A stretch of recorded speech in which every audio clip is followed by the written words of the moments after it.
ಆತನು ಹೋಗುತ್ತಿರುವಾಗ ಅವರು ಆಕಾಶದ ಕಡೆಗೆ ದೃಷ್ಟಿಸಿ ನೋಡುತ್ತಾ ಇರಲಾಗಿ ಶುಭ ವಸ್ತ್ರಧಾರಿಗಳಾದ ಇಬ್ಬರು ಪುರುಷರು ಪಕ್ಕನೆ ಅವರ ಹತ್ತಿರ ನಿಂತುಕೊಂಡು, ಗಲಿಲಾಯದವರೇ, ನೀವು ಯಾಕೆ ಆಕಾಶದ ಕಡೆಗೆ ನೋಡುತ್ತಾ ನಿಂತಿದ್ದೀರಿ? ನಿಮ್ಮ ಬಳಿಯಿಂದ ಆಕಾಶದೊಳಗೆ ಸೇರಿಸಲ್ಪಟ್ಟಿರುವ ಈ ಯೇಸು ಯಾವ ರೀತಿಯಲ್ಲಿ ಆಕಾಶದೊಳಗೆ ಹೋಗಿರುವುದನ್ನು ನೀವು ಕಂಡಿರೋ ಅದೇ ರೀತಿಯಲ್ಲಿ ಬರುವನು ಎಂದು ಹೇಳಿದರು. 9:26-28 ಪ್ರಿಯ. ಹಾಗೆ ಸಮರ್ಪಿಸಬೇಕಾದ ಪಕ್ಷದಲ್ಲಿ ಆತನ ಲೋಕಾದಿಯಿಂದ ಎಷ್ಟೋ ಸಾರಿ ಬಾಧೆ ಪಟ್ಟು ಸಾಯಬೇಕಾಯಿತು. ಆದರೆ ಒಂದೇ ಸಾರಿ ಯುಗಗಳ ಸಮಾಪ್ತಿಯಲ್ಲಿ ಆತನ ಪಾಪ ನಿವಾರಣೆ ಮಾಡಬೇಕೆಂಬ ಉದ್ದೇಶದಿಂದ ತನ್ನನ್ನು ಯಜ್ಞ ಮಾಡಿಕೊಳ್ಳುವವನಾಗಿ ಪ್ರತ್ಯಕ್ಷನಾದನು. ಒಂದೇ ಸಾರಿ ಸಾಯುವುದು, ಆಮೇಲೆ ನ್ಯಾಯ ತೀರ್ಪು ಮನುಷ್ಯರಿಗೆ ಹೇಗೆ ನೇಮಕವಾಗಿದೆಯೋ ಹಾಗೆಯೇ ಕ್ರಿಸ್ತನ ಸಹ ಬಹು ಜನರ ಪಾಪಗಳನ್ನು ಹೊತ್ತು ಕೊಳ್ಳುವುದಕ್ಕೋಸ್ಕರ ಒಂದೇ ಸಾರಿ ಸಮರ್ಪಿತನಾದನು ಮತ್ತು ತನ್ನನ್ನು ನಿರೀಕ್ಷಿಸಿಕೊಂಡಿರುವವರಿಗೆ ರಕ್ಷಣೆಯನ್ನುಂಟು ಮಾಡುವುದಕ್ಕೋಸ್ಕರ ಪಾಪ ಸಂಬಂಧವಿಲ್ಲದವನಾಗಿ ಎರಡನೇ ಸಾರಿ ಕಾಣಿಸಿಕೊಳ್ಳುವನು. ಕನ್ನಿಕೆ ಗರ್ಭದಲ್ಲಿ ಆತನು ಹುಟ್ಟಿದನು, 30 ವರ್ಷ ಕುಟುಂಬದಲ್ಲಿ ಬೆಳೆದನು, 3.5 ವರ್ಷ ಸೇವೆ ಮಾಡಿದನು, ಶ್ರಮೆಯನ್ನು ಅನುಭವಿಸಿದನು, ಅನೇಕರಿಂದ ಅವಮಾನಕ್ಕೆ ಒಳಗಾದನು ಮತ್ತು ಅಷ್ಟು ಮಾತ್ರವಲ್ಲ, ಅನೇಕ ನಿಂದೆಗಳನ್ನು ಆತನು ಸಹಿಸಿಕೊಂಡನು ಮತ್ತು ಒಡಿಸಿಕೊಂಡನು, ಶಿಲುಬೆಯಲ್ಲಿ ತನ್ನ ಪ್ರಾಣವನ್ನ ಕೊಟ್ಟನು. ವಚನ ಭಾಗದಲ್ಲಿ ನೋಡಿದಾಗ ಯಾಕೆ ಅಂದ್ರೆ ಮನುಷ್ಯರ ಪಾಪಗಳಿಗಾಗಿ ದೇವಕುಮಾರನು ಸಾಯಬೇಕಾಗಿತ್ತು. ಹಾಗಾಗಿ ಆತನು ಭೂಮಿ ಮೇಲೆ ಸತ್ತನು. ಸತ್ತ ಮೇಲೆ 40 ದಿನ ಜೀವಂತನಾಗಿ ಆತನು ಭೂಮಿ ಮೇಲಿದ್ದ. ಎಷ್ಟು ದಿನ? 40 ದಿನ, 40 ಡೇಸ್, 40 ದಿನ ಭೂಮಿ ಮೇಲಿದ್ದಾಗ ಕೊನೆ ಸಾರಿ ತನ್ನ ಶಿಷ್ಯರಿಗೆ ಆತನು ಕಾಣಿಸ್ಕೊಳ್ತಾನೆ. ತನ್ನ ಶಿಷ್ಯರಿಗೆ ಕಾಣಿಸ್ಕೊಂಡು, ನೀವು ಏನ್ ಮಾಡ್ರಿ, ಪವಿತ್ರಾತ್ಮನ ಬಲವನ್ನ ಹೊಂದಿಕೊಳ್ಳುವರಾಗಿರ್ರಿ, ಕೂತ್ಕೊಳ್ರಿ, ಪ್ರಾರ್ಥನೆ ಮಾಡ್ರಿ, ಬಲ ಹೊಂದ್ಕೊಳ್ರಿ. ಯೆರೂಸಲೇಮಿನಲ್ಲಿ ಯೂದಾಯದ ಲೋಕದ ಕಟ್ಟ ಕಡೆ ಹೋಗಿ ನನ್ನ ಬಗ್ಗೆ ನೀವು ಸಾರಬೇಕಾಗಿದೆ, ನನ್ನ ಬಗ್ಗೆ ನೀವು ತಿಳಿಸಬೇಕಾಗಿದೆ ಎಂಬುದಾಗಿ ಹೇಳಿ ಅವರನ್ನು ಬಲಪಡಿಸಿ ಅವರನ್ನು ನೋಡುತ್ತಿರುವಾಗೆ ಆತನು ಹಾಗೆ ಆಕಾಶಕ್ಕೆ ಮೇಲೆ ಹೋದನು. ಆತನು ಹೋಗುತ್ತಾ ಇರುವಾಗ ಈ ಶಿಷ್ಯರು ನೋಡ್ತಾ ಇದ್ದಾರೆ, ಯೇಸುವನ್ನೇ ನೋಡ್ತಾ ಇದ್ದಾರೆ. ಆತನ ಮೇಲೆ ಹೋಗುತ್ತಾ ಇರುವಾಗ ಶುಭ್ರ ವಸ್ತ್ರವನ್ನು ಧರಿಸಿಕೊಂಡ ದೇವದೂತರು ಹೇಳ್ತಾ ಇದ್ದಾರೆ, ಏನನ್ನ ನೀವು ನೋಡ್ತಾ ಇದ್ದೀರಾ? ಯೇಸು ಈಗ ಹೋಗೋದನ್ನ ನೀವು ನೋಡ್ತಾ ಇದ್ದೀರಲ್ಲ, ತಿರುಗಿ ಅದೇ ರೀತಿಯಲ್ಲಿ ಆತನು ಬರ್ತಾನೆ. ಯಾಕೆ ಆತನು ಬರ್ತಾ ಇದ್ದಾನೆ? ಈ ವಚನ ಭಾಗದಲ್ಲಿ ಇಬ್ರಿಯದಲ್ಲಿ ನಾವು ನೋಡಿದ ಹಾಗೆ ಕ್ರಿಸ್ತನು ಸಹ ಬಹು ಜನರ ಪಾಪಗಳನ್ನು ಹೊತ್ತುಕೊಳ್ಳೋದಕ್ಕೋಸ್ಕರ ಒಂದೇ ಸಾರಿ ಸಮರ್ಪಿತನಾದನು ಮತ್ತು ತನ್ನನ್ನು ನಿರೀಕ್ಷಿಸಿಕೊಂಡವರಿಗೆ ರಕ್ಷಣೆಯುಂಟು ಮಾಡೋದಕ್ಕೋಸ್ಕರ ಪಾಪ ಸಂಬಂಧವಿಲ್ಲದವನಾಗಿ ಎರಡನೇ ಸಾರಿ ಕಾಣಿಸಲ್ಪಡ್ತಾನೆ. ಅಂದ್ರೆ ಯೇಸು ಸ್ವಾಮಿ ಮೊದಲನೇ ಸಾರಿ ಬಂದಿದ್ದು ಪಾಪಗಳನ್ನ ಹೊತ್ತುಕೊಂಡು ಹೋಗಲಿಕ್ಕೆ. ಮೊದಲನೇ ಸಾರಿ ಯೇಸು ಸ್ವಾಮಿ ಬಂದಿದ್ದು ನಿನ್ನ ಪಾಪಗಳನ್ನ ಆತನು ಹೊತ್ತುಕೊಳ್ಳಲಿಕ್ಕೆ. ಯಾಕಂದ್ರೆ ನಾವು ಮಾಡಿದ ಪಾಪಕ್ಕೆ ನಾವು ಶಿಕ್ಷೆ ಹೊಂದಬೇಕು. ಆದ್ರೆ ಯೇಸು ಸ್ವಾಮಿ ನಮ್ಮ ಪಾಪಗಳಿಗೆ ಆತನ ಶಿಕ್ಷೆಯನ್ನ ಹೊಂದಿದ. ಏನನ್ನ ಆತನ ಶಿಕ್ಷೆಯನ್ನು ಹೊಂದಿದ? ಮೊಳೆಗಳನ್ನು ಓಡಿಸಿಕೊಂಡ, ಒಂದು ಕಡಿಮೆ 40 ಏಟುಗಳನ್ನು ಓಡಿಸಿಕೊಂಡ, ಪಕ್ಕೆಯಲ್ಲಿ ತಿವಿಸಿಕೊಂಡ, ಕೊನೆಯದಾಗಿ ಪ್ರಾಣವನ್ನ ಆತನು ಬಿಟ್ಟನು. ಇದು ಒಂದೇ ಸಾರಿ. ಯಾರು ಆತನ ಮರಣವನ್ನ ವಿಶ್ವಾಸ ಮಾಡಿ, ಯಾರು ಆತನ ಮೇಲೆ ನಂಬಿಕೆಯನ್ನಿಟ್ಟು, ಯಾರು ಆತನ ತಮ್ಮ ಹೃದಯದಲ್ಲಿ ಸ್ವೀಕಾರ ಮಾಡ್ತಾರೋ ಅವರ ಜೀವಿತದಲ್ಲಿ ಆತನ ರಕ್ಷಣೆಯನ್ನ ಅವರಿಗೆ ಕೊಟ್ಟಿದ್ದಾನೆ. ಯಾಕಂದ್ರೆ ದೇವರ ವಾಕ್ಯ ಹೇಳ್ತದೆ, ಬರಬೇಕಾದ ರಕ್ಷೆಯನ್ನು ಇನ್ನು ಬೇರೆ ಯಾವ ಹೆಸರಿನಲ್ಲಿ ಸಿಗುವುದಿಲ್ಲ. ಅಪೊಸ್ತಲರ ಕೃತ್ಯ 4ನೇ ಅಧ್ಯಾಯ 12ನೇ ವಚನದಲ್ಲಿ, ಆಕಾಶದ ಕೆಳಗಡೆ ಮನುಷ್ಯರಿಗೆ ಕೊಡಲ್ಪಟ್ಟಂತ ಬೇರೆ ಯಾವ ಹೆಸರಿನಲ್ಲಿ ಆ ರಕ್ಷಣೆ ಸಿಗುವುದಿಲ್ಲ, ಯೇಸು ಎಂಬ ಆ ಹೆಸರಿನಲ್ಲೇ ಮಾತ್ರವೇ ರಕ್ಷಣೆ ಸಿಗುತ್ತೆ. ಅಂದ್ರೆ ಇದರ ಅರ್ಥ ಆತನ ಹೆಸರಿನಲ್ಲಿ ಮಾತ್ರ ನಮ್ಮ ಪಾಪಕ್ಕೆ ಬಿಡುಗಡೆ ಇದೆ. ಇವತ್ತು ಅನೇಕ ಜನರು ತಮ್ಮ ಪಾಪಗಳನ್ನು ತೊಳೆದುಕೊಳ್ಳುವುದಕ್ಕಾಗಿ ವರ್ಷಕ್ಕೊಂದು ಸಾರಿ ದಾನ ಧರ್ಮಗಳನ್ನು ಮಾಡ್ತಾರೆ. ಇವತ್ತು ಅನೇಕರು ತಮ್ಮ ಪಾಪದಿಂದ ಬಿಡುಗಡೆ ಹೊಂದುವುದಕ್ಕಾಗಿ ಕಾಲಲ್ಲಿ ಚಪ್ಪಲಿಲ್ಲದೆ ಯಾತ್ರೆಗಳನ್ನ ಮಾಡ್ತಾರೆ. ಇವತ್ತು ಅನೇಕರು ತಲೆಯಲ್ಲಿ ಕೂದಲನ್ನು ಅವ್ರಿಗೆ ಕೊಡ್ತಾರೆ. ಇನ್ನು ಅನೇಕರು ತಮ್ಮ ಒಂದು ತೂಕದಷ್ಟು ಬೆಲೆ ಬಾಳುವ ವಸ್ತುಗಳನ್ನ ಅವರು ಕೊಡ್ತಾರೆ. ಆದ್ರೆ ಸತ್ಯವೇದ ಹೇಳ್ತದೆ, ಪಾಪವು ಪರಿಹಾರವಾಗುವುದು ಒಂದೇ ಒಂದು ಯೇಸುವಿನ ರಕ್ತದಿಂದ. ಸಾರ ಯಾಕೆ ಆತನ ರಕ್ತ ಅಂದ್ರೆ ಅದು ಮನುಷ್ಯನ ರಕ್ತ ಅಲ್ಲ, ದೇವರ ರಕ್ತ, ದೇವಕುಮಾರನ ರಕ್ತ. ಮನುಷ್ಯನ ಪಾಪ ತೊಳೆದಕ್ಕಾಗಿ ಮನುಷ್ಯನ ರಕ್ತ ಅವಶ್ಯಕತೆ ಇಲ್ಲ, ಯಾಕಂದ್ರೆ ಮನುಷ್ಯನ ಕೂಡ ಪಾಪಿ ಅಂತ ಬೈಬಲ್ ಹೇಳ್ತಿದೆ. ಆದ್ರೆ ದೇವಕುಮಾರನ ಬಂದು ತನ್ನ ರಕ್ತವನ್ನು ಸುರಿಸುವುದಕ್ಕಾಗಿ ಪಾಪದಿಂದ ಬಿಡುಗಡೆಯನ್ನ ನಾವು ಹೊಂದಿದ್ದೇವೆ. ಅದಕ್ಕೆ ಯಾರ್ಯಾರು ಆತನನ್ನು ಅಂಗೀಕರಿಸಿದರೋ, ಅಂದ್ರೆ ಆತನ ಹೆಸರಿನಲ್ಲಿ ನಂಬಿಕೆ ಇಟ್ಟರೋ, ಅವರಿಗೆ ದೇವರ ಮಕ್ಕಳಾಗುವ ಅಧಿಕಾರವನ್ನು ಆತನು ಕೊಟ್ಟಿದ್ದಾನೆ. ಹಾಗಾಗಿ ಆ ರಕ್ಷಣೆ ಅವರಿಗೆ ಸಿಗ್ತಾ ಇದೆ. ಯಾವ ರಕ್ಷಣೆ? ಪಾಪ ಪರಿಹಾರ ಎಂಬ ರಕ್ಷಣೆ. ಈ ರಕ್ಷಣೆನ ಯಾರೆಲ್ಲ ಹೊಂದಿಕೊಂಡಿದ್ದಾರೋ, ದೇವರ ಮಕ್ಕಳು ಭೂಮಿಯಲ್ಲಿ ಯಾರೆಲ್ಲ ಅದನ್ನು ಪಡೆದುಕೊಂಡಿದ್ದಾರೋ, ಆ ರಕ್ಷಣೆ ನಿಮಿತ್ತ, ಹೊಂದಿಕೊಂಡಂತ ರಕ್ಷಣೆ ನಿಮಿತ್ತ ಅವರಿಗೋಸ್ಕರ ಆತನು 2ನೇ ಸಾರಿ ಭೂಮಿಗೆ ಬರಲಿಕ್ಕಿದ್ದಾನೆ. ತನ್ನ ಮಕ್ಕಳಿಗೋಸ್ಕರ ಆತನು ಬರ್ತಾನೆ. ಯಾರು ಆತನ ರಕ್ತದಲ್ಲಿ ತೊಳೆಯಲ್ಪಟ್ಟವರು, ಯಾರು ಆತನ ಆರಾಧನೆ ಮಾಡುವಂತವರು, ನಾವು ಯಾರಾಗಿದ್ದೇವೆ ಆತನ ಭಕ್ತರಾಗಿ ಜೀವಿಸುವಂತವರು. ಯಾಕೆ ಯೇಸು ಸ್ವಾಮಿ ಬರ್ತಾನೆ ಎಂಬುದಾಗಿ ನೋಡುವಾಗ ಈ ವಾಕ್ಯದಲ್ಲಿ ನಾವು ನೋಡ್ತೇವೆ, ತನ್ನನ್ನು ನಿರೀಕ್ಷಿಸಿಕೊಂಡಿರುವವರಿಗೆ ರಕ್ಷಣೆ ಉಂಟು ಮಾಡೋದಕ್ಕೋಸ್ಕರ ಪಾಪ ಸಂಬಂಧ ಇಲ್ಲದವನಾಗಿ ಬರ್ತಾನೆ. ಮೊದಲು ಪಾಪವನ್ನು ಮೇಲೆತ್ತುಕೊಂಡು ಪಾಪ ಸ್ವರೂಪಿಯಾಗಿ ಕಾಣಿಸಲ್ಪಟ್ಟರು. ಈಗ ಪಾಪ ಸಂಬಂಧನೇ ಇಲ್ಲ, ಪಾಪಕ್ಕೂ ಆತನಿಗೆ ಸಂಬಂಧನೇ ಇಲ್ಲದೆ ಪರಿಶುದ್ಧನಾಗಿ ನೀತಿವಂತನಾಗಿ ಆತನ ಭೂಮಿಗೆ ಬರ್ತಾ ಇದ್ದಾನೆ. ಕಾರಣ ಏನಂದ್ರೆ, ತನ್ನ ನಿರೀಕ್ಷೆ ಮಾಡಿಕೊಂಡಿರುವಂತ ಮಕ್ಕಳಿಗೋಸ್ಕರ, ಆತನ ನಂಬಿ ಬದುಕ್ತಾ ಇರುವವರು, ಆತನ ನಂಬಿ ಆರಾಧನೆ ಮಾಡ್ತಾ ಇರುವವರು, ಆತನನ್ನ ನಂಬಿ ಕಷ್ಟ ಆದ್ರೂ ಸುಖ ಆದ್ರೂ ದುಃಖ ಆದ್ರೂ ಏನೆಲ್ಲ ಇದ್ರು ಆತನನ್ನೇ ಅಂಟಿಕೊಂಡು ಜೀವಿಸ್ತಾ ಬದುಕ್ತಾ ಇರುವ ಮಕ್ಕಳಿಗೋಸ್ಕರ ಆತನ 2ನೇ ಸಾರಿ ಬರುವನಾಗಿದ್ದಾನೆ. ಈ ವಾಕ್ಯ ಭಾಗ ನಾವು ನೋಡ್ತೇವೆ. ಕೆಲವೊಂದು ಅನೇಕ ಸಾರಿ ನಾವು ನೋಡ್ತೀವಿ, ದೇವರೇ ನಾನು ಪ್ರಾರ್ಥನೆ ಮಾಡೋದನ್ನು ನೀನು ನೋಡ್ತಾ ಇದೆಯಿಲ್ಲ, ನಾನು ಪಡುವ ಕಷ್ಟವನ್ನು ನೀನು ನೋಡ್ತಾ ಇದೆಯಿಲ್ಲ, ಸ್ವಾಮಿ ಎಷ್ಟೆಲ್ಲ ಸಮಸ್ಯೆಗಳನ್ನ ನಾನು ಹಾದು ಹೋಗ್ತಾ ಇದ್ದೇನೆ, ಎಂಥ ಪರಿಸ್ಥಿತಿಯಲ್ಲಿ ನಾನು ಜೀವಿಸ್ತಾ ಇದ್ದೇನೆ, ನೀನು ನೋಡ್ತಾ ಇದೆ ಇಲ್ಲ ಎಂಬುದಾಗಿ ಕೆಲವೊಂದು ಸಾರಿ ನಾವು ನೋವಿನಿಂದ ಪ್ರಾರ್ಥನೆ ಮಾಡ್ತೇವೆ, ಇನ್ನೊಬ್ಬರಿಗೆ ಹಂಚಿಕೊಳ್ತೇವೆ. ವಾಕ್ಯ ಹೇಳ್ತದೆ, ಆತನು ಎಲ್ಲವನ್ನ ನೋಡ್ತಾ ಇದ್ದಾನೆ. ಅದಕ್ಕೆ ನಿನಗೋಸ್ಕರ ಆತನು ಬರ್ಲಿಕ್ಕಿದ್ದಾನೆ. ಮೊದಲು ಬಂದು ಏನು ಮಾಡ್ದ? ನಿನ್ನ ಪಾಪದಿಂದ ಬಿಡುಗಡಾಗಲಿ ಪಾಪದ ರಕ್ಷಣೆಯನ್ನು ಕೊಟ್ಟ. 2ನೇದಾಗಿ ಬರುವಾಗ ನಿನಗೇನು ಆತನು ಕೊಡ್ತಾನೆ ಗೊತ್ತಾ? ಆತ್ಮರಕ್ಷಣೆ. ಆತ್ಮರಕ್ಷಣೆಯನ್ನು ಆತನು ಕೊಡ್ತಾನೆ. ಮೊದಲನೇದಾಗಿ ಬಂದಿರುವಾಗ ಪಾಪದಿಂದ ಬಿಡುಗಡೆ ಆಗುವಂತ ರಕ್ಷಣೆ ಕೊಟ್ಟ. ಪಾಪನನ್ನು ಹಿಡಿಯದ ಹಾಗೆ, ಪಾಪವನ್ನು ಅಂಟದ ಹಾಗೆ, ಪಾಪದಲ್ಲಿ ದಾಸತ್ವನಾಗಿ ಬದುಕದ ಹಾಗೆ ತನ್ನ ರಕ್ತವನ್ನು ಸುರಿಸಿ, ನೀತಿವಂತ ರಕ್ತವನ್ನು ಸುರಿಸಿ ಪಾಪದಿಂದ ಹೊರಗಡೆ ತರಲಿಕ್ಕೆ 1ನೇ ಸಾರಿ ನಿನಗೋಸ್ಕರ ನನಗೋಸ್ಕರ ಬಂದ. 2ನೇ ಸಾರಿ ಬರುವಾಗ ದೇವರು ನಮಗೆ ಆತ್ಮವನ್ನ ಕೊಟ್ಟಿದ್ದಾನೆ. ಏನು ಕೊಟ್ಟಿದ್ದಾನೆ ನಮಗೆ?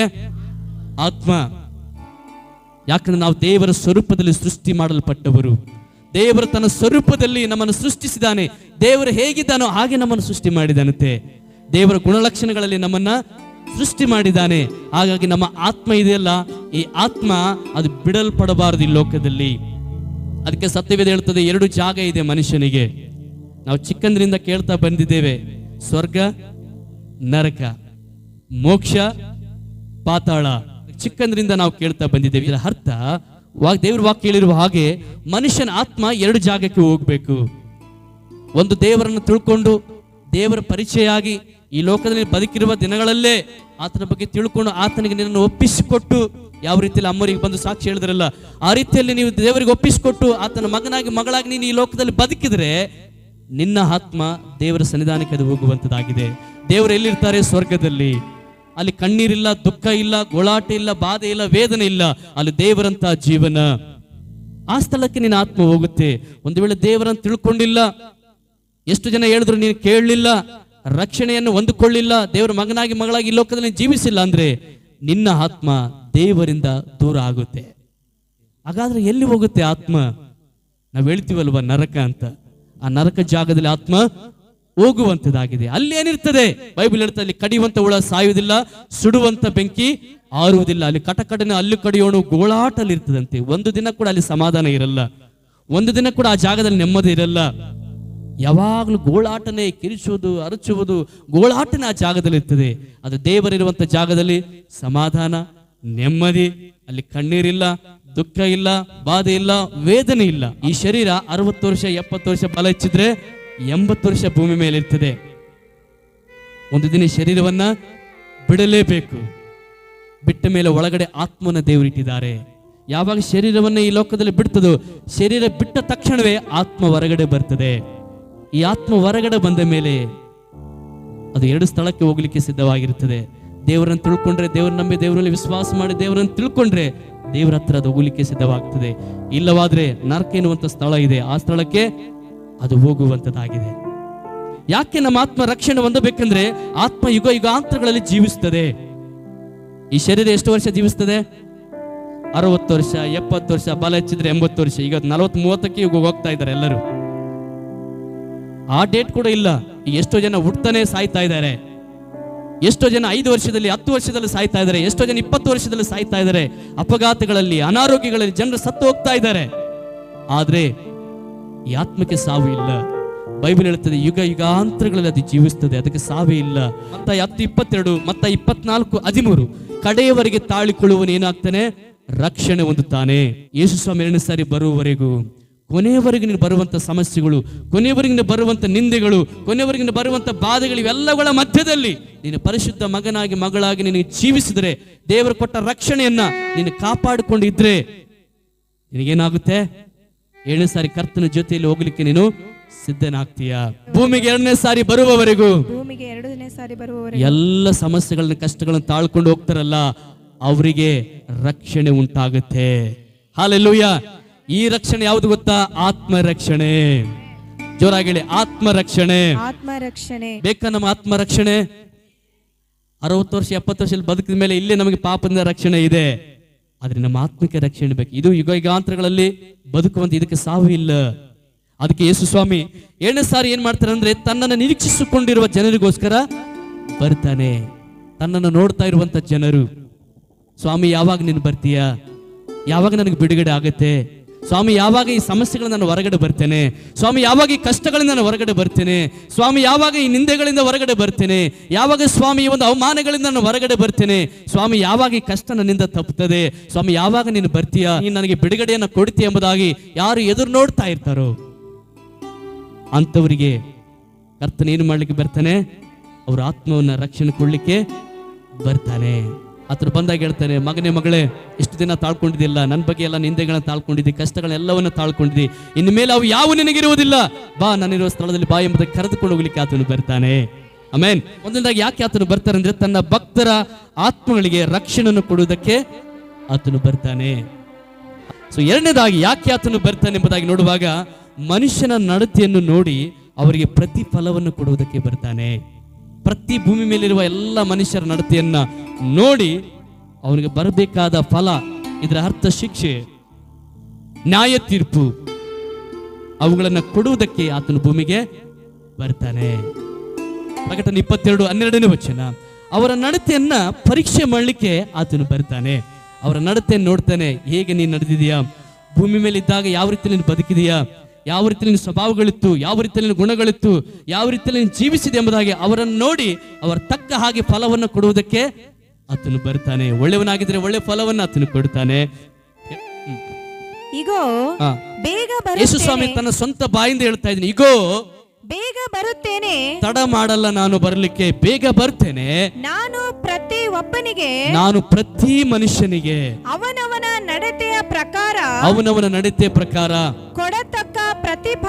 ಕೊಡತಕ್ಕ ಪ್ರತಿಫಲ ನನ್ನ ಕೈಯಲ್ಲಿಯೇ ಅದೇ. ಯಾರ ಕೈಲಿದೆ ಅಂತ ಫಲ? ದೇವರ ಕೈಯಲ್ಲಿ. ಯೇಸು ಸ್ವಾಮಿ ಹೇಳ್ತಾನೆ, ಯಾರ ಕೈಲಿದೆ? ನನ್ನ ಕೈಲಿದೆ. ಗಮನಿಸಿ ಪ್ರಿಯ ಮಗನೇ ಮಗಳೇ, ನಿನಗೆ ಪ್ರತಿಫಲ ಯೇಸು ಸ್ವಾಮಿ ಕೈಯಲ್ಲಿದೆ. ನಿನಗೆ ಕೊಡಬೇಕಾದ ಫಲ ಯೇಸು ಸ್ವಾಮಿ ಕೈಯಲ್ಲಿ ಇದೆ. ಕೆಲವೊಂದ್ಸಲ ನಾವು ಹೇಳ್ತಾ ಇರ್ತೀವಿ, ಅಯ್ಯೋ ಇಷ್ಟು ನೀತಿವಂತಳನ್ನ ಬದುಕ್ತಾ ಇದ್ರು, ಯಾರು ನಾನು ನೋಡ್ತಾ ಇಲ್ಲ, ಯಾರು ನನಗೆ ಗುರ್ತಿಸ್ತಾ ಇಲ್ಲ ಅಂತ ನೀ ಅಂದ್ಕೋಬಹುದು. ದೇವರು ನಿನ್ನ ನೋಡ್ತಾ ಇದ್ದಾನೆ. ಯಾವ ರೀತಿಯಲ್ಲಿ ಬದುಕ್ತಾ ಇದೆಯಾ, ಯಾವ ರೀತಿಯಲ್ಲಿ ನಿಂದೆಯನ್ನು ತಾಳ್ಕೊಳ್ತಾ ಇದೆಯಾ, ಯಾವ ರೀತಿಯಲ್ಲಿ ಲೋಕದಲ್ಲಿ ಜೀವಿಸ್ತಾ ಇದೆಯಾ ಎಂಬುದಾಗಿ ನಿನ್ನನ್ನು ನೋಡಿ ನಿನಗೋಸ್ಕರವೇ ಪ್ರತಿಫಲವನ್ನ ಆತನು ಕೊಡಲಿಕ್ಕೆ ಆತನು ಬರುವನಾಗಿದ್ದಾನೆ. ಹಾಗೆ ಇಬ್ಬರಿಗೂ ಪ್ರತಿಫಲ ಇದೆ. ಲೋಕದಲ್ಲಿ ಇಬ್ಬರಿಗೂ ಪ್ರತಿಫಲ ಕೊಡ್ಲಿಕ್ಕೆ ಬರ್ತಾನೆ. ಒಂದು ತನ್ನ ಮಕ್ಕಳಿಗೆ, ಇನ್ನೊಂದು ತನ್ನ ನಂಬದವರಿಗೂ ಕೂಡ.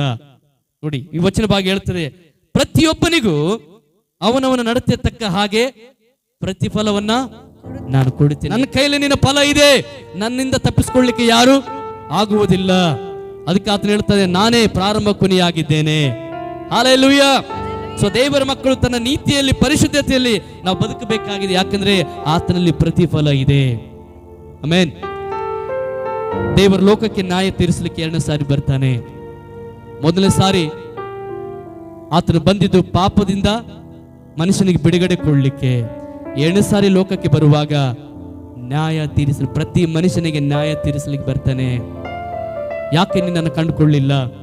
ಯಾಕೆ ಈ ರೀತಿಯಾಗಿ ನೀನು ಬದುಕಿದೆ? ಯಾಕೆ ಈ ಕೆಲಸವನ್ನ ಮಾಡಿದೆ? ಯಾಕೆ ನೀನು ಇದನ್ನು ಮಾಡಲಿಲ್ಲ ಎಂಬುದಾಗಿ ಅವನನ್ನು ನಿಲ್ಲಿಸಿ ಅವನಿಗೆ ಬೇಕಾದಂತ ಶಿಕ್ಷೆಯನ್ನು ಆತನು ಕೊಟ್ಟು ಅವರಿಗೆ ಇರಬೇಕಾದ ತಕ್ಕ ಫಲದಲ್ಲಿ ಅವರನ್ನ ನಡೆಸುವಾತನಾಗಿದ್ದಾನೆ.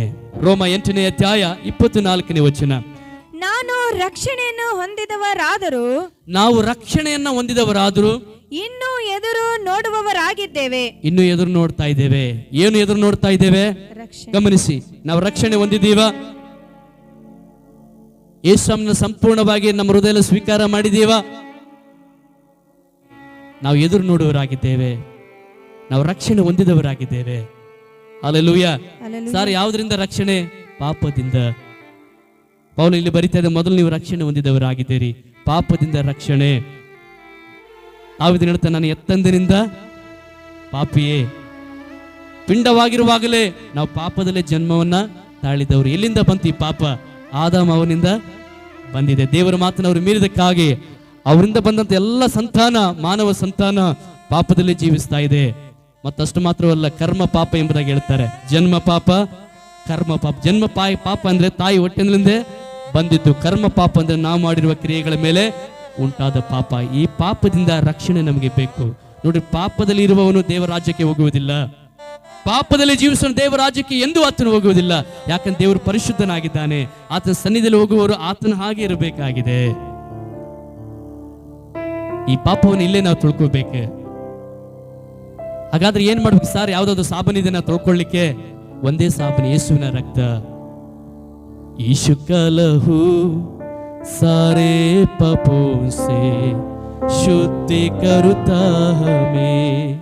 यीशु का लहू सारे पापों से शुद्धि करता हमें. ಯೇಸುವಿನ ರಕ್ತ ಎಲ್ಲ ಪಾಪಗಳಿಂದ ನಮ್ಮನ್ನ ಶುದ್ಧಿ ಮಾಡ್ತದೆ. ಹಾಗಾದ್ರೆ ಹೇಗೆ ಅದನ್ನು ಪಡ್ಕೊಳ್ಳೋದು? ಯೇಸು ಸ್ವಾಮಿ ಹತ್ರ ಬಂದು, ಸ್ವಾಮಿ, ನಾನು ಪಾಪಿಯಾಗಿದ್ದೇನೆ, ಕರ್ತನೆ ನನ್ನ ಕ್ಷಮಿಸು, ನನ್ನ ಪಾಪವೆಲ್ಲ ಅಳಿಸಿಬಿಡು ಎಂಬುದಾಗಿ ಒಪ್ಪಿಸಿಕೊಟ್ಟು ಪ್ರಾರ್ಥನೆ ಮಾಡಿ, ಅರಿಕೆ ಮಾಡಿ, ಅದನ್ನು ಬಿಟ್ಟು ಬಿಟ್ಟು ಇನ್ನು ಮೇಲೆ ನಾನು ದೇವರ ಮಗನಾಗಿ ಮಗಳಾಗಿ ನಾನು ಜೀವಿಸ್ತೇನೆ ಎಂಬುದಾಗಿ ದೀಕ್ಷಾಸ್ಥಾನ ನೀವು ತೆಗೆದುಕೊಂಡು ಆತನ ಮಗನಾಗಿ ಮಗಳಾಗಿ ನೀವು ಜೀವಿಸಿದ್ರೆ ನೀವು ರಕ್ಷಿಸಲ್ಪಟ್ಟವರು. ಸಂಪೂರ್ಣ ನಿಮ್ಮನ್ನು ದೇವರಿಗೆ ಒಪ್ಪಿಸಿಕೊಡ್ಬೇಕು. ಬರೀ ಬಾಯಿಂದ ಹೇಳಿ ಪ್ರಾರ್ಥನೆ ಮಾಡಿ ಬಿಟ್ಟು ಬಿಡುವುದಲ್ಲ ರೀ, ಸಂಪೂರ್ಣ ದೇವರಿಗೆ ಒಪ್ಪಿಸಿಕೊಡ್ಬೇಕು. ದೇವರು ಏನ್ ಹೇಳಿದಾನೆ ಅದನ್ನು ಮಾಡ್ಬೇಕು. ಮಾರ್ಕ 16:16 ನಂಬಿ ದೀಕ್ಷಾಸ್ಥಾನ ಮಾಡಿಸಿಕೊಳ್ಳುವನು ರಕ್ಷಣೆ ಹೊಂದುತ್ತಾನೆ. ನೋಡ್ರಿ, ನಂಬಬೇಕು. ಯೇಸು ನನಗೋಸ್ಕರ ಏನು ಮಾಡಿದ್ರೆ ಎಂಬುದಾಗಿ ನಂಬಬೇಕು. ನಿನ್ನ ಪಾಪಗಳಿಗೋಸ್ಕರ ಯೇಸು ಸ್ವಾಮಿ ಏನು ಮಾಡ್ದ? ಈ ಲೋಕಕ್ಕೆ ಮನುಷ್ಯನಾಗಿ ಬಂದ, ಓಡಿಸ್ಕೊಂಡ, ನಿನಗೋಸ್ಕರ ಪ್ರಾಣ ಬಿಟ್ಟ, ರಕ್ತ ಸುರಿಸಿದ, ಮತ್ತೆ ನಿನ್ನ ಕರ್ಕೊಂಡು ಹೋಗ್ಲಿಕ್ಕೆ ಏನ್ ಮಾಡ್ದ? ಎದ್ದು ಆತನು ಬಂದ. ಇದನ್ನ ನೀನು ನಂಬಬೇಕು. ಇದನ್ನ ನೀನು ನಂಬಿದ್ರೆ ನಿನಗೇನಿದೆ? ರಕ್ಷಣೆ ಇದೆ. ಮೊದಲನೇ ರಕ್ಷಣೆ. ಪೌಲನ್ ಅದನ್ನೇ ಬರಿತಾ ಇದ್ದಾರೆ. ರಕ್ಷಣೆ ಹೊಂದಿದವರು ನಾವಾದರೂ ನಾವು ಎದುರು ನೋಡ್ತಾ ಇದ್ದೇವೆ. ನಾವು ಎದುರು ನೋಡ್ತಾ ಇದ್ದೇವೆ ಯಾರನ್ನ? ಯೇಸುವನ್ನ. ಯೇಸು ಸ್ವಾಮಿ ಯಾವಾಗ ಬರ್ತಾನೋ ಗೊತ್ತಿಲ್ಲ. ಅಷ್ಟೊಳಗಡೆ ನಾವು ಸಿದ್ಧರಾಗಬೇಕಾಗಿದೆ. ಭಕ್ತನು ಬರೀತಾನೆ ಇಬ್ರಿ 10:25 ಗಮನಿಸಿ. ಈ ವಾಕ್ಯ ಬಹಳ ಪ್ರಾಮುಖ್ಯವಾದಂತ ವಾಕ್ಯ. ಬೇಕಾದ್ರೆ ನಿಮ್ಮ ಬೈಬಲ್ ಅಲ್ಲಿ ಟಿಕ್ ಹಾಕಿ ಅದನ್ನ ಇಟ್ಕೊಳ್ರಿ. ಇಬ್ರಿ 10ನೇ ಅಧ್ಯಾಯ 25ನೇ ವಚನ. ಸಭೆಯಾಗಿ ಕೂಡಿಕೊಳ್ಳುವುದನ್ನ ಕೆಲವರು ರೂಢಿಯಾಗಿ ಬಿಟ್ಟಿರುವ ಪ್ರಕಾರ ನಾವು ಬಿಟ್ಟು ಬಿಡದೆ ಒಬ್ಬರನ್ನೊಬ್ಬರು ಏನ್ ಮಾಡೋಣ? ಎಚ್ಚರಿಸೋಣ. ಯಾಕೆ ಬರ್ಲಿಲ್ಲ ಈ ವಾರ? ಭಾನುವಾರ ಸಭೆಗೆ ಬರ್ಲಿಲ್ಲ. ಯಾಕೆ ಸಭೆಗೆ ಬರ್ಲಿಲ್ಲ? ಒಬ್ಬರು ಎಚ್ಚರ ಮಾಡ್ಬೇಕು. ಯಾಕೆ? ಏನ್ ಲಾಭ? ಕೆಳಗಡೆ ಉತ್ತರ ಇದೆ. ಕರ್ತನ ಪ್ರತ್ಯಕ್ಷತೆಯ ದಿನವೂ ಸಮೀಪಿಸುತ್ತಾ ಬರುತ್ತದೆ. ದಿನವೂ ಹತ್ತಿರ ಬೇಗ ಬರ್ತಾ ಇದೆ. ಯೇಸು ಸ್ವಾಮಿ 2 ಸಾರಿ ಬರೋದು ಬೇಗ ಹತ್ರ ಆಗ್ತಾ ಇದೆ. ಅದಕ್ಕೆ ಸಭೆಯಾಗಿ ಕೂತ್ಕೊಳ್ರಿ, ನನ್ನ ವಾಕ್ಯದ ಅನುಸಾರವಾಗಿ ಜೀವಿಸಿರಿ, ಪರಿಶುದ್ಧರಾಗಿರ್ರಿ, ನೀತಿವಂತರಾಗಿರ್ರಿ. ನಾನು ಬರುವಾಗ ನನ್ನ ಜೊತೆ ನೀವು ಬರಬೇಕೆಂಬುದಾಗಿ ದೇವರಲ್ಲಿ ಮಾತಾಡ್ತಾ ಇದ್ದಾರೆ. ಹಲ್ಲೆಲೂಯಾ. ಯಾಕೆ ಸಭೆ? ಯಾಕೆ ಭಾನುವಾರ ನಾವು ಕೂತ್ಕೊಳ್ಳುವುದು? ಹಾಡು ಹಾಡಿ ಹೋಗುದಕ್ಕಲ್ಲ ರೀ, ಬಂದು ಕಾಣಿಕೆ ಹಾಕಿ ನಾವು ಹೋಗುದಕ್ಕಲ್ಲ. ಭಾನುವಾರ ಸಭೆಯಾಗಿ ನಾವು ಕೂತ್ಕೊಳ್ಳೋದು. ಯಾಕಂದ್ರೆ ಯೇಸು ಸ್ವಾಮಿ ಯಾವಾಗ ಬರ್ತಾನೋ ಗೊತ್ತಿಲ್ಲ. ಆವಾಗ ಆತನು ಬರುವಾಗ ಸಿದ್ಧರಾಗಿ ನಾವು ಹೋಗುವುದಕ್ಕಾಗಿ. ಆತನು ಬರುವಾಗ ಸಭೆ ಎತ್ತಲ್ಪಡ್ತದೆ. ಊಹಿಸಿಕೊಡ್ರಿ, ಈಗ ಯೇಸು ಸ್ವಾಮಿ ಬರ್ತಾ ಇದ್ದಾನಂದ್ರೆ ಎಷ್ಟು ಜನ ಸಭೆಯಲ್ಲಿದ್ದೀವಿ? ನಾವು ಎತ್ತಲ್ಪಡ್ತೇವೆ. ಸಭೆ ಹೊರಗಡೆ ಇದ್ದವರು ಬಿಡಲ್ಪಡ್ತಾರೆ. ಯಾಕೆ ಗೊತ್ತಾ? ಬೈಬಲ್ ಅದನ್ನು ಹೇಳುತ್ತದೆ, ಎಚ್ಚರವಾಗಿರ್ರಿ, ಕರ್ತನ ಸಮೀಪಿಸುವ ದಿನ ಏನಾಗಿದೆ? ಹತ್ತಿರವಾಗಿದೆ, ಸನಿ ಬೇಗನೆ ಬರ್ತಾ ಇದೆ. ಸಭೆಯಾಗಿ ಕೂಡ್ಕೊಳ್ರಿ. ಸಭೆಯಾಗಿ ಕೂಡ್ಕೊಳ್ಳುವಾಗ ಏನಾಗುತ್ತೆ? ಭಕ್ತಿಯಲ್ಲಿ ಬೆಳಿತೇವೆ. ಸಭೆಯಾಗಿ ಕೂಡ್ಕೊಳ್ಳುವಾಗ ಏನಾಗುತ್ತೆ? ದೇವರ ಜೊತೆ ಮಾತಾಡುವಂತ ಪ್ರಾರ್ಥನೆಯಲ್ಲಿ ಬೆಳಿತೇವೆ. ಸಭೆಯಾಗಿ ಕೂಡ್ಕೊಳ್ಳುವಾಗ ಏನಾಗುತ್ತೆ? ದೇವರು ಏನ್ ನಮಗೆ ಮಾತಾಡ್ತಾರೆ, ದೇವ್ರ ವಾಕ್ಯ ಅನುಸಾರ ಬದುಕಲಿಕ್ಕೆ ನಮಗೆ ಆಗುತ್ತೆ. ಯಾಕೆ ದೇವರು ಸಭೆಯಾಗಿ ಕೂಡ್ಕೊಳ್ರಿ ಎಂಬುದಾಗಿ ಹೇಳಿದ್ದಾರೆ? ಸಭೆಯಾಗಿ ಕೂಡ್ಕೊಳ್ಳುವಾಗ ಆತನ ಮಗನ ಮಗಳಾಗಿ ನೀವು ಜೀವಿಸ್ತೀರಾ. ಅಷ್ಟು ಮಾತ್ರವಲ್ಲ, ಆತನ ದಾರಿಯಲ್ಲಿ ನಡಿಲಿಕ್ಕೆ ದೇವರ ವಾಕ್ಯ ನಮಗೆ ಇರ್ತದೆ. ಆಮೆನ್. ಸಭೆಯಾಗಿ ನಾವು ಕೂಡ್ಕೊಳ್ಳುವಾಗ ಒಬ್ಬರನ್ನೊಬ್ಬರು ನಾವು ಪ್ರೋತ್ಸಾಹಿಸುವರಾಗಿದ್ದೇವೆ, ಒಬ್ಬರನ್ನೊಬ್ಬರು ಬಲಪಡಿಸುವರಾಗಿದ್ದೇವೆ. ಯಾಕಂದ್ರೆ ಯೇಸು ಸ್ವಾಮಿ ಬೇಗನೆ ಹತ್ತಿರ ಬರ್ತಾ ಇದ್ದಾನೆ. ನಾವು ಸಿದ್ಧರಾಗಬೇಕಾಗಿದೆ. ಯೇಸು ಸ್ವಾಮಿ ಹೇಳಿದ್ರು ಪ್ರಕಟಣೆ 22:12, ಇಗೋ ಬೇಗನೆ ಬರ್ತಾ ಇದ್ದಾನೆ, ಅವನಿಗೆ ಇರತಕ್ಕ ಫಲ ನನ್ನ ಕೈಯಲ್ಲಿ ಇದೆ. ಸೊ ದೇವರು ಬೇಗನೆ ಬರ್ತಾ ಇದ್ದಾನೆ. ನೀನು ಎದುರು ನೋಡ್ತಾ ಇದೀಯ ಯೇಸು ಸ್ವಾಮಿ ಬರುವುದಕ್ಕಾಗಿ. ಆ ರಕ್ಷಣೆ ನೀನು ಕಾಪಾಡ್ಕೋಬೇಕು. ರಕ್ಷಣೆ ಕಳ್ಕೊಬಾರ್ದ್ರಿ. ಲೈಸೆನ್ಸ್ ಇದ್ದ ಹಾಗೆ ದೇವರಲ್ಲಿ ನಮಗೆ. ಅದನ್ನು ಕಳ್ಕೊಂಡ್ರೆ ಪರಲೋಕದಲ್ಲಿ ನಿನಗೆ ಒಳಗಡೆ ಪ್ರವೇಶವಿಲ್ಲ. ಮೊದಲನೇ ಸಾರಿ ಬಂದನು, ಪಾಪ ಪರಿಹಾರ ಕೊಟ್ಟನು, ತನ್ನ ಮಗನಾಗಿ ಮಗಳಾಗಿ ಸ್ವೀಕರಿಸಿಕೊಂಡು. ಎರಡನೇ ಸಾರಿ ಬರ್ತಾನೆ, ನಮ್ಮ ಆತ್ಮವನ್ನ ಈ ಲೋಕದಲ್ಲಿ ಯಾವ ಕ್ಷಣ ಆದ್ರೂ ನಾವು ಬಿಟ್ಟರು ನಮ್ಮ ಆತ್ಮನ ತನ್ನ ಸನ್ನಿಧಾನದಲ್ಲಿ ಸೇರಿಸಿಕೊಳ್ಳಿಕ್ಕೆ. ಮತ್ತು ಅಷ್ಟು ಮಾತ್ರವಲ್ಲ, ನಾವು ಯಾವ ರೀತಿಯಲ್ಲಿ ಬದುಕಿದ್ದೇವೋ ಪ್ರತಿ ಮನುಷ್ಯನು ನಮಗೆ ಫಲವನ್ನ, ಗಿಫ್ಟ್ ಅನ್ನ ಕೊಡುವುದಕ್ಕೆ ಆತನ ಎರಡನೇ ಸಾರಿ ಬರುವನಾಗಿದ್ದಾನೆ. ಹೇಗೆ ಬರ್ತಾನೆ ಅದು ಮುಂದಿನ ವಾರ ನಾನು ಮಾತಾಡ್ತೇನೆ. ಎದ್ದು ನಿಂತ್ಕೊಳ್ಳೋಣ, ಪ್ರಾರ್ಥನೆ ಮಾಡೋಣ. ಇರುವ ಸ್ಥಳದಲ್ಲಿ ಕರ್ತನಿಗೆ ನಮ್ಮನ್ನು ಒಪ್ಪಿಸಿಕೊಡುವನಾಗಿರೋಣ. ಕರ್ತನಿಗೆ ಎರಡನೇ ಸಾರಿ ನನಗಾಗಿ ಬರುವನಾಗಿದೆ ಅಪ್ಪ. ನನಗೋಸ್ಕರ ಎರಡನೇ ಸಾರಿ ನೀನು ಬರುವಂತ ದೇವರು. ಅದಕ್ಕಾಗಿ ಸಭೆಯಾಗಿ ಕೂಡಿಕೊಡ್ರಿ ಮಕ್ಕಳೇ. ಕೆಲವರು ಬಿಟ್ಟು ಬಿಡ್ತಾರೆ, ಸಭೆಗೆ ಬರೋದನ್ನ ಕೆಲವರು ಬಿಡ್ತಾರೆ, ನೀನು ಬಿಡಬೇಡ. ಒಬ್ಬರನ್ನೊಬ್ಬರು ಎಚ್ಚರಿಸು. ಯಾಕಂದ್ರೆ ದೇವರ ಪ್ರತ್ಯಕ್ಷ ದಿನವು ಹತ್ತಿರವಾಗ್ತಾ ಇದೆ. ಯೇಸು ಸ್ವಾಮಿ ಬೇಗನೆ ಆತನು ಬರ್ಲಿಕ್ಕಿದ್ದಾನೆ. ನೀನು ಸಿದ್ಧನಾಗಿ ಎಂಬುದಾಗಿ ಆತನು ಬೇಗನೆ ಬರ್ತಾ ಇದ್ದಾನೆ. ಪ್ರಿಯ ಮಗನೇ ಮಗಳೇ, ನಾವು ಸಿದ್ಧರಾಗಿದ್ದೇವಾ? ತನ್ನ ಜೊತೆಯಲ್ಲಿ ನಮ್ಮನ್ನು ಕರ್ಕೊಂಡು ಹೋಗ್ಲಿಕ್ಕೆ ಆತನು ಬರ್ತಾ ಇದ್ದಾನೆ. ನೀನು ರೆಡಿಯಾಗಿದ್ದೀಯಾ? ಪರಲೋಕವೆಲ್ಲ ನಿನದೇ ಸಯ್ಯ, ನಾನು ಕೂಡ ಅಲ್ಲಿಗೆ. ಪರಲೋಕವೆಲ್ಲ